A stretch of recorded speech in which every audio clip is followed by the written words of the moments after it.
Assalamualaikum warahmatullahi wabarakatuh. Perkenalkan, nama saya Anissa Cahyani Rahmayanti.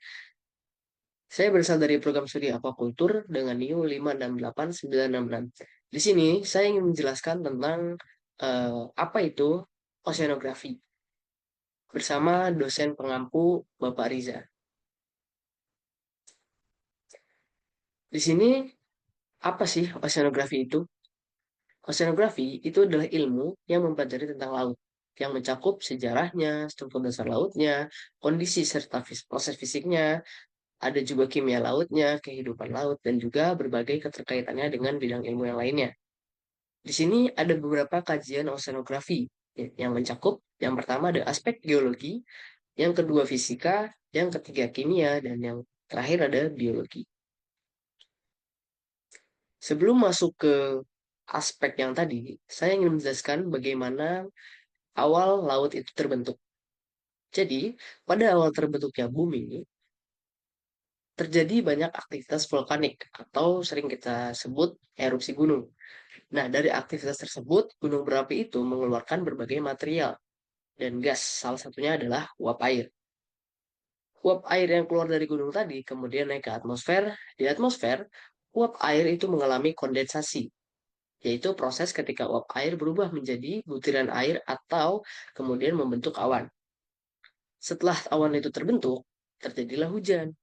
Nah, hujan ini tidak hanya terjadi sekali atau dalam waktu yang singkat saja, tetapi berlangsung secara terus-menerus dalam waktu yang sangat panjang. Air yang turun tadi atau air hujan tadi kemudian terkumpul di permukaan bumi, terutama di bagian permukaan yang lebih rendah.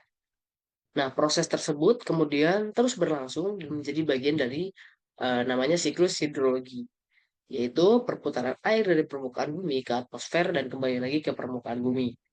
Seiring berjalannya waktu, air yang terus terkumpul itu semakin banyak hingga akhirnya membentuk wilayah perairan yang luas atau yang kita sebut sekarang sebagai lautan. Nah, di sini ada aspek pertama yang ingin saya jelaskan, ada geologi oceanografi atau aspek geologi. Nah, fokus utamanya itu adalah mempelajari sejarah dan struktur dasar laut serta wilayah pesisir. Bidang ini melibatkan geofisika, geokimia, sedimentologi, dan juga paleontologi. Yang pertama ada geofisika, yaitu mendukung investigasi struktur dan proses geologi dasar laut melalui pendekatan fisika. Yang kedua ada geokimia, yaitu menghubungkan proses geologi dengan komposisi dan perilaku kimia material yang ada di bumi. Yang ketiga ada sedimentologi. Nah, ini tuh mempelajari sedimen yang terdapat di lingkungan laut atau di bawah laut, termasuk asal sedimennya, proses pengangkutannya, penyebarannya, pengendapannya, dan juga perubahan sedimen di dasar laut tadi. Yang terakhir ada paleontologi. Ini menggunakan bukti fosil. Nah, untuk membantu membaca kehidupan dan kondisi lingkungan pada masa lalu atau masa lampau. Selanjutnya ada aspek fisika. Di sini memiliki fokus utama yaitu mempelajari kondisi dan proses fisik yang terjadi di laut, terutama gerakannya dan juga sifat fisik air laut. Tentang bagaimana sih air laut bergerak, lalu bagaimana kondisi fisik air laut, dan juga bagaimana proses-proses fisik tersebut yang tadi saya sebutkan itu terjadi di lingkungan air laut. Yang ketiga ada kimia oceanografi. Nah, di sini itu mempelajari kimia laut dan perilaku unsur-unsur kimia tadi yang ada di dalam lautan. Tentang apa saja sih unsur-unsur kimia yang terdapat di laut.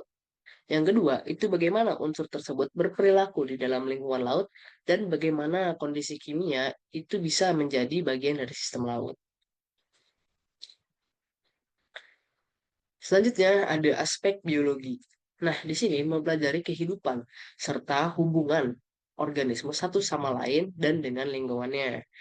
Yang pertama kita akan mempelajari organisme lautnya, yaitu mempelajari berbagai bentuk kehidupan yang terdapat di lingkungan laut atau organisme apa saja yang ada di laut. Yang kedua ada hubungan antar organisme. Nah, ini kita melihat bagaimana sih organisme laut itu saling berhubungan dan berinteraksi satu sama lainnya. Yang ketiga ada hubungan organisme dalam lingkungannya. Ini mempelajari bagaimana organisme itu berhubungan dengan kondisi lingkungan tempat mereka hidup atau berhubungan dengan habitatnya. Di sini saya ingin menjelaskan juga tentang sejarah dan perkembangan oceanografi. Pada tahun 900 Masehi atau bisa kita sebut itu adalah awal eksplorasinya. Pada awal ini, manusia mempelajari laut karena memiliki tujuan atau kebutuhan yaitu navigasi. Salah satu contohnya adalah bangsa Viking yang melakukan perjalanan melintasi Atlantik Utara dan menggunakan bintang utara untuk menentukan lintang atau menentukan arahnya. Pada abad ke-15 sampai 16, ini merupakan era eksplorasi. Pada periode ini, pelayaran laut berkembang pesat untuk mencari wilayah baru dan jalur perdagangan. Jadi tujuan sekarang bukan lagi navigasi, tapi mencari jalur perdagangan. Columbus mencapai Amerika pada tahun 1492. Ada juga Vasco da Gama mencapai India melalui jalur Afrika pada tahun 1497.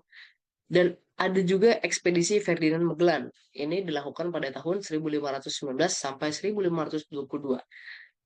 Ekspedisi Ferdinand Magellan ini menjadi ekspedisi Eropa pertama yang mengelilingi dunia.